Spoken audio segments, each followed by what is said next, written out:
Síntesis del audiolibro de difusión gratuita. Encuentra el sentido, sé tu propio monje. En la descripción del video encontrarás los links para escuchar o descargar en forma gratuita el audiolibro completo y para leer o descargar el libro digital. Capítulo 1. El amor como sentido. Lo que el universo espera de ti. Deja de actuar tan pequeño. Tú eres el universo en movimiento estático, en éxtasis, Rumi. Sabes, ha transcurrido mucho tiempo y nos han pasado muchas cosas. A lo largo de nuestra historia espiritual hemos creado una infinidad de dioses y religiones, algunas muy superficiales y otras perseverantes en el tiempo, la mayoría funcionales. Diseñadas de acuerdo a las necesidades y los intereses de las personas, o al menos de algunas de ellas. Quizás por esta practicidad y funcionalidad de las religiones hemos olvidado buscar la divinidad en el lugar más obvio donde la podríamos encontrar, dentro nuestro. Parte de nuestro problema radica en vivir sin cuestionar sinceramente el sentido de la vida. Cuando nos hacemos esta pregunta, muchas respuestas incluyen la esperanza difusa de que existe un plan predeterminado por la divinidad y fantaseamos con la presencia de un Dios omnipotente que enseña lecciones e imparte premios y castigos. Sin embargo, la fuerza creadora del todo es una energía fluyendo y, por más que queramos creer otra cosa, lamentablemente no existe ni existió un plan determinado para con nuestras vidas. Si intuimos que la creación del todo tiene sentido y que este sentido está relacionado con el amor, no deberíamos olvidar que los seres humanos, al menos en parte, al abandonar el ciclo de las rígidas leyes de supervivencia de la naturaleza nos encontramos en una situación privilegiada para plasmar su manifestación. Nuestra sensibilidad, inteligencia, capacidad de crear y de generar acciones amorosas, nos permiten llevar a cabo esta tarea. Sabemos que las primeras expresiones culturales, representadas en pinturas, petroglifos o piedras sagradas, responden a aquellas prácticas espirituales que nos acompañaron desde el principio mismo de los tiempos. Con aciertos y errores, nuestra relación con la espiritualidad ocupó un lugar central en la vida cotidiana. Tanto así que, para la mayoría, era inconcebible pasar demasiado tiempo sin pensar, sentir o compenetrarse en lo divino. A través de oraciones, bailes, cantos o meditaciones, en distintas culturas se expresaba diariamente la conexión con la divinidad, y cuando no, en otras tantas, la práctica espiritual se ejercía en casi todos los actos de la vida. Soñar, caminar, cazar, observar el vuelo de las aves, los sonidos de la noche. Casi todo acontecer era vivenciado como una expresión de la divinidad. Existe un abanico formado por distintas prácticas religiosas, con miles de millones de personas que suscriben a una u otra, por tradición, a causa de mandatos familiares, como un medio de aglutinamiento o inserción social. O simplemente delegando la responsabilidad de su evolución espiritual, para muchos entre dudas y escasas certezas, en las autoridades religiosas. Más allá de toda crítica, no podemos desconocer que algunas personas, a través de las prácticas religiosas, han logrado conectarse con su esencia y con la energía creadora del todo, llámese Dios, Alá, Krishna o Buda, más allá de las limitaciones propias de esas instituciones. Pero, ¿por qué para vivenciar nuestra espiritualidad deberíamos involucrarnos en organizaciones, en muchos casos, con oscuros historiales, ávidas de dinero o de poder? ¿Cuál es la razón por la que deberíamos confiar nuestro desarrollo espiritual, el acto más trascendental de nuestra vida, a instituciones condicionantes? Aún hoy, en parte del mundo se vive bajo antiguos anclajes religiosos y culturales dogmáticos que no respetan derechos y libertades y nos alejan del amor. Mientras que en países desarrollados o en vía de desarrollo muchas personas centran su vida en el consumo, la distracción y el ascenso social en detrimento de una vida afectiva y espiritual. En Occidente, la crisis de las religiones tradicionales, como resultado de las vertiginosas transformaciones sociales y culturales, ha creado una oportunidad para el surgimiento de una nueva espiritualidad libre e independiente, en línea con la racionalidad y las ideas propias de nuestra época, alejada de los antiguos mitos y dogmas. Después de todo, es inherente a la naturaleza humana evolucionar y buscar manifestar su esencia más allá de las circunstancias que le haya tocado vivir. El amor es la esencia del ser humano y del universo, y justamente es lo que le da sentido a la vida a través de las relaciones, tanto en el ámbito personal como social. No obstante, a menudo no estamos preparados para manifestar nuestra esencia amorosa debido a diversos factores que nos limitan en nuestra capacidad de manifestarlo. Desde la infancia se nos imponen capas de condicionamientos y deberes que nos convierten en seres sociales y culturales limitados. En la lectura de estas páginas encontrarás algunas herramientas que te ayudarán a conectarte con el amor y el sentido de la vida.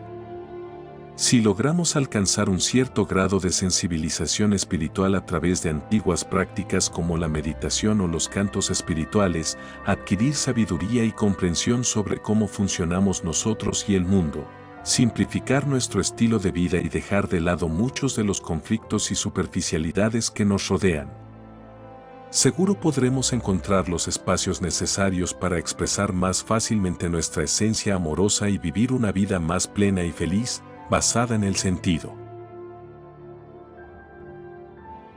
Una espiritualidad libre e independiente basada en el amor. Las religiones tradicionales son el intento mayoritariamente frustrado del ser humano de conectarse de nuevo con la esencia, Jiddu Krishnamurti. En primer lugar, la propuesta de estas páginas se centra en que cada persona pueda desarrollar su espiritualidad de forma independiente.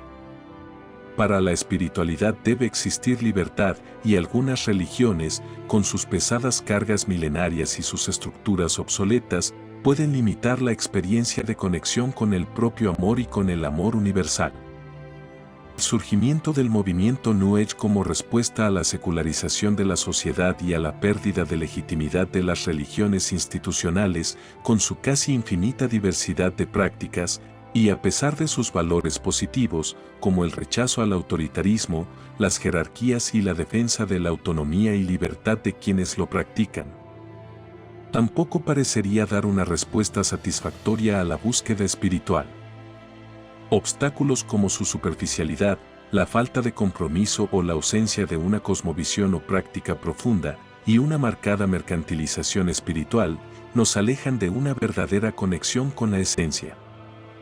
Siendo la espiritualidad inherente a la vida de los seres humanos, no es necesario pertenecer a una institución para desarrollarla, perfectamente puede ser practicada en forma íntima, privada e individual. Nuestra práctica no necesita ni curas, ni pastores, ni gurúes de la nueva era, pero sí ideas claras y pensamientos profundos, y ser consecuentes en el accionar con los principios y con el entendimiento que vamos adquiriendo. Manifestar el amor nos permite conectarnos con nuestra esencia y con el amor universal, sin necesidad de un intermediario. Cualquier persona que así lo desee tiene la capacidad innata de convertirse en su propio discípulo y en su propio monje. Capítulo 2. El camino de la sabiduría. Tienes que crecer de adentro hacia afuera. Nadie te puede enseñar, nadie puede hacerte espiritual. No hay ningún otro maestro más que el de tu propia alma. Swami Vivekananda. La sabiduría espiritual implica una comprensión de la realidad que abarca el conocimiento sobre la naturaleza de las personas, la existencia y la relación entre el ser humano y el universo. Es inherente a la práctica espiritual y cuanto más se profundice, más herramientas se obtendrán para desenvolverse más fácilmente en el mundo ilusorio y vivenciar de mejor manera el mundo espiritual. La ignorancia desde el punto de vista espiritual impide tener una visión certera de la realidad, del ecosistema social al que pertenecemos y de nuestro complejo mundo interior. Es frecuente que la confusión provoque la pérdida de sentido y que la búsqueda de la felicidad inmediata sustituya cualquier manifestación profunda de nuestra espiritualidad. Adquirir sabiduría permite reconocer las respuestas del porqué de muchos de los pensamientos y estados internos, y aprender a diferenciar las manifestaciones del ser profundo de aquellas provocadas por las distintas aristas que nos conforman. El conocimiento sobre el origen de los estados aflictivos facilita tomar cierta distancia de los mismos y tener control sobre el efecto que producen en nuestra mente. Además, la sabiduría también nos permite tomar conciencia de las verdaderas motivaciones y estados que pueden estar impulsando el accionar de las demás personas, facilitándonos, si fuera necesario, el protegernos o brindar ayuda. En la cotidianidad enfrentamos situaciones diversas que nos alejan de la posibilidad de desarrollar la espiritualidad. Aunque vivamos en una era de abundancia económica, donde muchos de los problemas de supervivencia básicos han sido resueltos, al menos para parte de los seres humanos, la pobreza espiritual que nos caracteriza probablemente no tenga punto de comparación con ningún otro momento histórico. A aquellas situaciones que pueden limitar el verdadero desarrollo espiritual y que han acompañado desde siempre a la humanidad, como ser el sufrimiento a causa de las enfermedades, el natural proceso de deterioro físico y la alienación frente a la muerte, se suman nuevas, propias de nuestra época. Muchas personas enfrentan en la cotidianidad situaciones de estrés y una marcada falta de tiempo para experimentar la espiritualidad. Al igual que un vaso lleno debe ser vaciado para recibir un nuevo líquido, en esta realidad nuestra mente colmada y agitada por tantos contenidos deberá ser aquietada para lograr su evolución espiritual. Aquellos espacios de silencio y reflexión en contacto con la naturaleza fueron reemplazados por fenómenos como la sobreestimulación de los sentidos, la manipulación de los pensamientos y emociones por parte de los medios de comunicación y las redes sociales, la dependencia a los medios digitales. Pero no todo es retroceso en la época actual. Si comparamos la expectativa de vida con la de siglos anteriores, podemos ver que se ha más que duplicado. Además, el estado de guerra permanente que sufrían nuestros antepasados ha quedado atrás y los periodos de hambruna ya no son una constante para la mayoría de la población. También es importante destacar que la casi universalidad de los derechos humanos que gozamos hoy en día era inimaginable en la antigüedad. Las innovaciones científicas y tecnológicas han mejorado significativamente la calidad de vida y son en gran medida responsables de nuestro bienestar actual. Otro fenómeno importante de nuestra época es el derecho general de la población a una educación laica y científica. Además, muchas personas en cargos importantes de diversas organizaciones y en la administración de los estados trabajan por el bien común. Como nunca antes en nuestra historia, contamos con libre acceso a la información universal, lo que nos permite acercarnos a la verdad sobre el funcionamiento de la naturaleza, la creación del universo y la vida en nuestro planeta. Podemos aprender sobre el comportamiento humano, social y personal a través de las ciencias que lo estudian. Encontramos al alcance de la mano la visión de muchos grandes pensadores y eruditos, y el estudiar aquellos aspectos positivos de algunas tradiciones espirituales nos puede ser de utilidad. Para desarrollar nuestra sabiduría es importante encontrar espacios de calma donde practicar la introspección y analizar el comportamiento de las sociedades, las personas y de nosotros mismos. Explorando nuestro mundo interior. El inconsciente y la espiritualidad. Hasta que no te hagas consciente de lo que llevas en tu inconsciente, este último dirigirá tu vida y tú le llamarás destino. Carl Jung.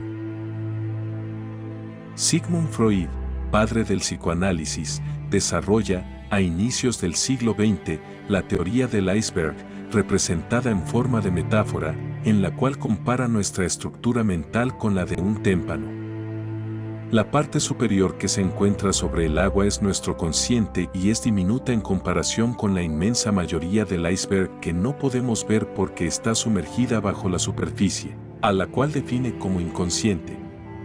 El teórico supone que entre un 95 y un 97% de nuestra conducta proviene del inconsciente invisible.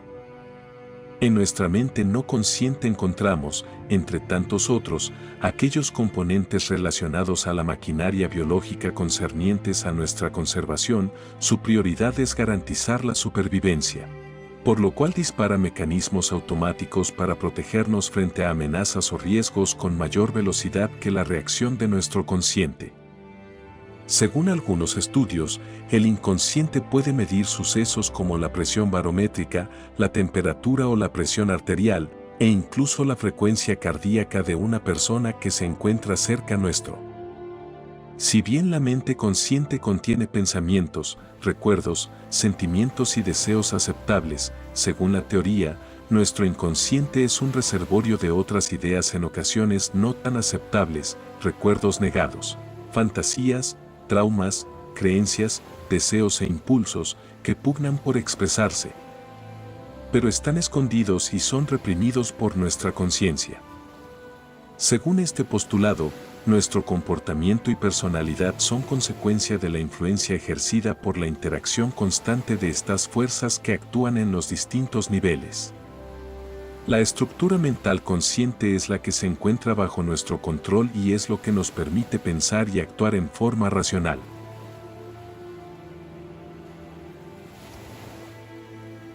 Podríamos comparar al consciente con un náufrago en una isla y a nuestro inconsciente con el mar circundante.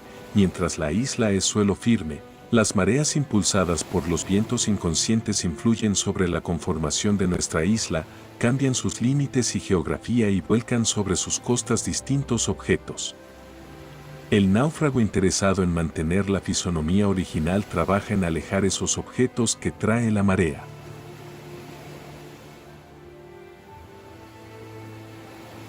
Nuestro mar del inconsciente freudiano está compuesto, entre otros elementos, por deseos y pulsiones. Mientras que nuestra conciencia reprime aquellos objetos que fluyen hacia las costas, a nuestro consciente, por entenderlos como inaceptables o peligrosos. Este trabajo permanente genera cierta tensión psicológica. Desde un punto de vista espiritual no solo están presentes las pulsiones y deseos en nuestro inconsciente, también se alojan bajo la superficie de nuestra conciencia. Por un lado, el ego y aquellos condicionamientos y limitantes culturales, familiares y sociales y por otro, nuestra esencia espiritual. En contrapunto con las afirmaciones de Freud, Viktor Frankl, creador de la logoterapia, una variante de la psicoterapia, entiende que no solo existe un inconsciente impulsivo, sino también un inconsciente espiritual, interpretando que la esencia última del ser humano es espiritual y se halla en las profundidades del inconsciente.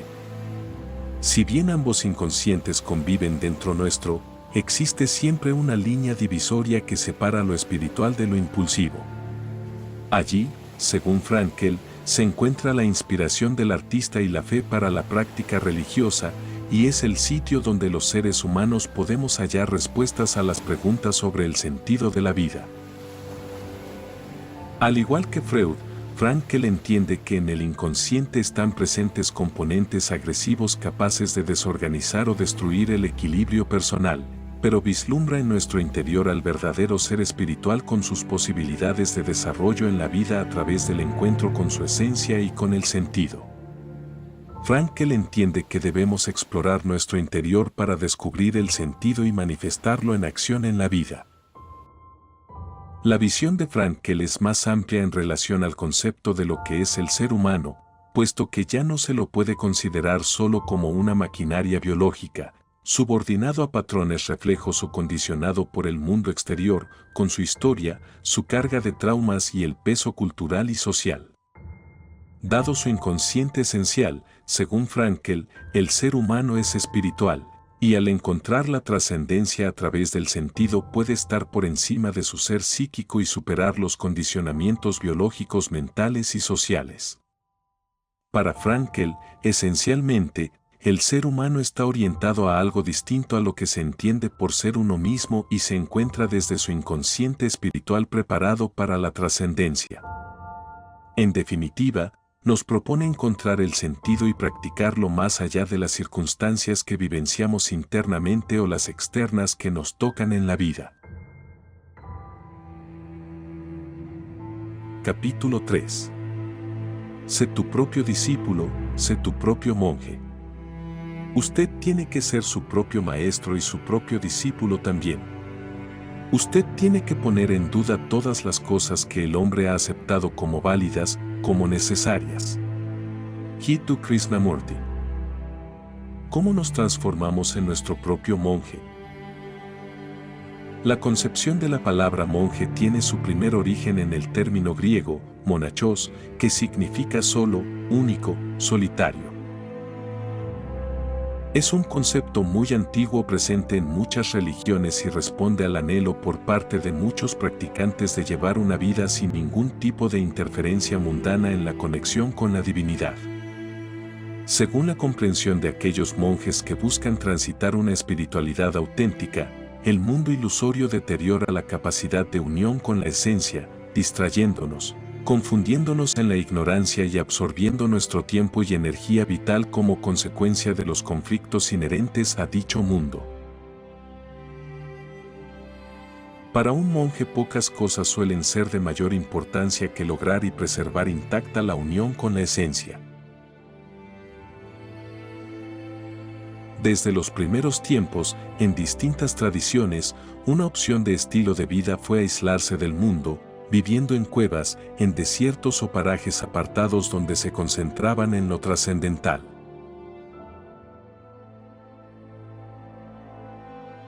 Con el pasar de los años, la convivencia en un mismo lugar de ermitaños espirituales dio origen a la formación de pequeñas comunidades de las cuales surgieron los monasterios, lo que en algunos casos garantizaba ciertas ventajas frente a la vida en solitario. Sobre todo en relación al sustento, aunque existen ejemplos a lo largo de la historia de que tanto tradiciones como monasterios en muchas ocasiones debieron someterse a estructuras de poder para asegurar su supervivencia en contra de sus principios espirituales. Por otra parte, fuera de los muros de los monasterios, monjes de diferentes prácticas optaron por una vida social. En el afán por salvaguardar su conexión espiritual, monjes de distintas tradiciones suelen comprometerse mediante votos de castidad, pobreza, austeridad o aislamiento de la sociedad. Muchos de los votos obligatorios adquiridos por monjes, como el de obediencia, pueden ser contradictorios con una práctica espiritual verdadera. Al observar la elección de estilo de vida de los monjes podemos preguntarnos si es posible desarrollar nuestra espiritualidad participando de una vida en sociedad o deberíamos buscar el aislamiento. ¿Se puede tener un trabajo con la consecuente absorción de tiempo y la generación de estrés y a la vez desarrollar la espiritualidad? ¿Podemos evolucionar espiritualmente mientras nos encontramos absorbidos por nuestras responsabilidades? Estas serias preguntas requieren reflexión y corresponde a cada uno encontrar sus respuestas. Aunque es cierto que la vida en sociedad puede ser una fuente de distracciones y conflictos, hoy en día el mundo cuenta con más riqueza y diversidad de trabajos y más posibilidades que nunca antes en la historia. Esta situación nos podría facilitar la elección de un estilo de vida social simple que permita asegurar nuestra supervivencia y minimizar los aspectos negativos que la vida social puede acarrear. Un monje contemporáneo que opte por una vida social puede crear sus propios votos y compromisos acordes a los principios del amor y a la realidad que le toca vivir. La mayoría de los seres humanos experimentamos distintas necesidades, muchas de las cuales parecen ser innatas a nuestra condición, la vida social y afectiva, el entretenimiento y el ocio, entre otras. No satisfacer estas necesidades puede provocarnos estados afectivos, de estrés y ansiedad, conflictos internos, con la consecuente pérdida de conexión espiritual. El sufrir las carencias al no satisfacer las necesidades puede dificultar el disfrute de los estados de paz y tranquilidad al conectarnos con la esencia. Muchos aseguran que, al avanzar en el camino espiritual, los estados negativos consecuencia de las carencias son desplazados por aquellos sublimes propios de la práctica espiritual, aunque esta transformación suele requerir tiempo y constancia. Por lo tanto, en la senda espiritual, es importante desarrollar paciencia, sopesar las expectativas y la presión sobre uno mismo y gradualmente reemplazar las necesidades por aquellos estados sublimes propios de la conexión espiritual. Por otro lado, aquellos que optan por una vida social y espiritual deben minimizar el efecto y el tiempo en que nos afectan las situaciones conflictivas propias del mundo ilusorio. Debemos desarrollar sabiduría, entender el comportamiento de las personas y nuestras reacciones internas, y afianzarnos en la meditación para recuperar rápidamente nuestro eje espiritual y controlar la inestabilidad que pueden producirnos las situaciones aflictivas. Un monje que elige vivir en sociedad debe prepararse para entrar al mundo ilusorio y salir del mismo de la mejor forma posible, recuperando pronto su conexión y vida espiritual mediante técnicas de sensibilización espiritual, minimizando los efectos negativos propios de la convivencia en el mundo ilusorio. Convertirnos en nuestro propio monje representa un desafío, al asumir un compromiso que suele ser opuesto al de los mandatos y el deber ser. No debemos olvidar que el sentido de la vida se encuentra precisamente en la manifestación de nuestra esencia en el plano individual y social. Epílogo. Toda la dicha que hay en este mundo, toda, proviene de desear que los demás sean felices, y todo el sufrimiento que hay en este mundo, todo, proviene de desear ser feliz yo, Santideva.